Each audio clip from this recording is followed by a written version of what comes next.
د سعودي عرب نه راغلی الک چې په 6 اپریل باندې واده چا قتل کو مقتول د فیز 1 نه فیز 7 ته ولې راغلی و مقتول ابرار بنیادی طور د بنیر و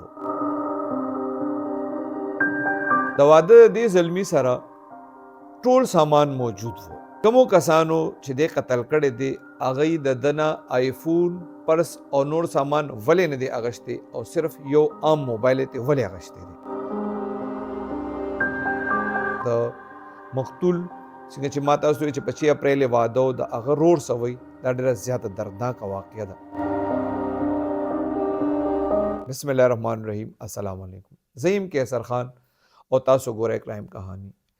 ګرانو ملګرو 27 مارچ او داسې 2:30 بجو ټیم د ورځې حیات آباد تاتاره پولیس چې کوم دی هغې ته اطلاع ملو شو چې په حیات آباد فیز 7 کې یو ځوان زلمی الګ چا وجلې دی او سامان مامان هم ورسره موجود دی او ملزمان تښتېدلي دي کله چې پولیس لاړ شي هلته نو وګوري هلته یو لاش پروت دی کوم هلک چې مړو د سرچ کړی دی نو د سره په بیگ کې یو آیفون موبایل په جیب کې ورسره پرس هم موجود و زرګون روپۍ پکې وي او په دې بیگ کې د سره څه کپړې او نور څه کاغذونه دستاویزات وو کله چې بیا پولیس د دې بیگ او د دې موبایل کولو کو د دې تلاشي واغشته نو دغه کې یو الګ نمبر ملاو شو دا کم موبایل نمبر چې دې ته ملاو شو دا غنوم اقبال او هغه د بنیر دی چې د مقتول د موبایل کې د ابرار نمبر واغشتو د اقبال نو اقبال ته کالو کو چې یاره دلته موږ ته یو ډیډ باډي ملو شوې ده او نښې ورته یاد کړې ده چې دې نوم باندې ورسره ایجوکیشن څه دستاویزات هم دي آیفون موبایل هم دی ورسره او دا ټول تفصیلات چې ورکړي نو هلته ورته اقبال وویل چې یاره زه خو د بنیر یم او دا تاسو چې کوم انفارمیشن مال راکړ چې تاسو وایي چا قتل کړی نو دا خو زما ورور دی ابرار الله نوم یې دی دغه اطلاع چې کله اقبال ته ملو شو په بنیر کې نو دی چونکې بنیر کې او مړی دلته په حیات آباد فیز 7 کې پروت نو د بل تر دی په حیات آباد فیز 1 کې اوسي کې انډسټریل سټیټ کې فارماسوټیکل کمپنی کې کار کوي د هغه نوم دی محبت خان د هغه نوم دی نو د محبت خان ته بیا د اقبال ټلیفون کړی دی د محبت خان بیا راغلی دی حیات آباد فیز 7 کې د تاتاره تاڼې ته چې کتلې دي نو اول ته بیا تصدیق دته شوی دی چې او دا خو د وراره ابرار الله لاش دی د بیا کلی ته اطلاع کړی دی چې او دا ابرار الله دلته حیات آباد فیز 7 کې چا قتل کړی دی چې کله بیا خپل یو بل سره مشوره کړی دی نو دی وی چیرې دی خو چا سره سلانجم منځ نشته او دی بیا د نامعلوم کسانو خلاف حیات آباد تاتاره تاڼه کې اف آی آر درج کړی دی پولیس هم دا وینا ده چې د سره باقی سامان شته خو چې کله بیا د کور والا یو بل موبایل کتلې دی نو دی ابرار الله چې کم عام استعمال کې کم ټیکنو عام موبایل هغه نشته آیفون هم شته پرس هم شته او نور سامان هم شته د پولیس وینا دا ده چې یاره ای خو د نامعلوم کسانو خلاف اف آی آر درج کړی دی خو دغه ځای کې خوشا کې د چې د کم ځای کې ډیډ باډي ملو شوی د نو دوی چې دغه ځای کې د ډیره آبادیم نشته کی کران دي صرف خو وی بیا هم چې کوم لارې دې ته راغلي دي نو هغه لارو باندې چې کوم کیمرې لګېدلې دي ابا ګورو چې یاره دې چا سره راغلی دی یا په خپل راغلی دی ای د دې خبرې هم د دې ورسانې هم تفتیش کوي نور هم د موبایل ډیټا هم ګوري چې یاره دې خو د حیات آباد فیز 7 ته راغلی څنګه دی د ون نه ځکه چې د تر پولیس ته بیان ورکړی دی چې ابرار الله 2 ورځې پهله دې کره راغلی او دلته ایچ ای سی کې د خپل ډاکومنټس اټسټیشن کو نو هغې د پاره راغلی خو د تره د کور نو پرون په 27 مارچ باندې یو بجه روتې دی ورته ویلي دي چې بیګم وړم ځان سره زم بنیر ته اوس پولیس او د دې د فیملی په دې خبره باندې تشویش کړي چې یاره د فیز 1 نه خو به دی راتلو بنیر ته فیز 7 ته څنګه رسېدلی دي په دې باندې پولیس هم تفتیش کوي او د مقتول چې کوم فیملی ده هغې هم وایي موږ معلومات کوو چې دی دغلته څنګه تللی او بیا د دنه نور سامان ولې نه دی اغشتې شوی دی یو موبایل ته ولې اغشتې شوی دی پولیس وی په دې باندې بم تفتیش کوو دې حوالې سره ما د مقتول ابرار الله رور د اقبال بنیر کې چې کوم اوسېږي هغه سره زما رابطه وشوه هغه اکاونټنټ دی یو اداره کې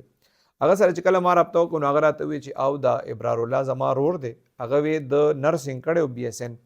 د تیر 2 کاله د په سعودي عرب کې په نرسنګ باندې جاب وکړو اوس چې کم سموده پهله د کنټریکټ ختم شو په 11 فروری 2025 باندې د سعودي عرب نه رالو واپس بنیر ته او وی چیرې زه به اوس بیا ځان له کوشش کوم نو زم به واپس د رشته چې کومه کړې وه د تره لورې والا کړې وه هغه هم ډاکټره ده او 25 اپریل باندې د دې واده دواړو د ټول کور والا وینا دا ده چې یاره دوی د واده ټولې تیاریانې پوره کړې وې او 2 ورځې پهله د ابرار وې چې یاره زه خو واپس د سعودي عرب دپاره کوشش کوم چې د دې واده نه پس لاړ شم نو زه ځم هلته به ترکه یو 2 شپې مو کوم ایچ ای سی نه به خپل ډاکومنټس هم اټیسټ کړم د ورور وایي چې یاره ده سره یو ورځ پهله زما خبرې وشوې ده راته وایي چې سبا به راځم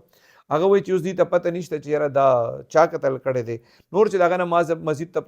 تپوسونه وکړل نو هغه غریب خو ډېر زیات پریشان وم خو چې هغه کوم انفارمیشن مال راکولی شو نو هغې راله راکړل د هغه وینا دا ده چې د څنګه چې ما تاسو ته وایي چې د ابرارالله 2 کاله سعودي کې تېر کړي او اوس بیا اراده وه هغه وایي دلې د تره لور کړې وه هغه دوی سره په یو کور کې وي څنګه چې ما تاسو ته وایي هغه ډاکټره ده او په خوښه باندې د دې دا رشته شوې وه او وایي چې ټول کور والا دې واده ته ډېر زیات خوشحاله و ابرارالله هم ډېر زیات خوشحاله و خو د هغه د ناڅاپي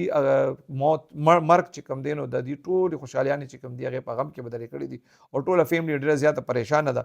ده ووایي چې یاره پولیس موږ ته ویلي دي چې او د سره چې کوم عام موبایل و هغه نشته او نور موبایلونه شته هغې وایي چې پولیس هم تفتیش کوي موږ هم معلومات کوو او د آر ایم آی نه د مخکې بي ایس این کړی و نرسنګ کې بي ایس کړی او د هغې نه پس څنګه ما تاسو ته وایي دی سعودي ته تللی و د دې والد صاحب چې کوم دی هغه هم څه ډېر وخت محنت مزدورۍ دپاره سعودي کې او اوس هغه چې کوم له کمزوری شو نو هغه راغلی دی هغه اوس په کور باندې دا 4 وروڼه دي او د ابرارالله چې کوم دی کې اخري نمبر و د دې یو خورکۍ ده کله چې اوس ما د هغه نه تپوس وکړو چې یاره د هغه د کمرې څه تصویرونه هغه وایي چې یاره والد صاحب هم ډېر زیات پریشان او ټوله فیملي او زنانه خاص بیا ډېرې زیاتې پریشانې نو وایي چې هغه کمره د واده بالکل د تیاره وه صرف چې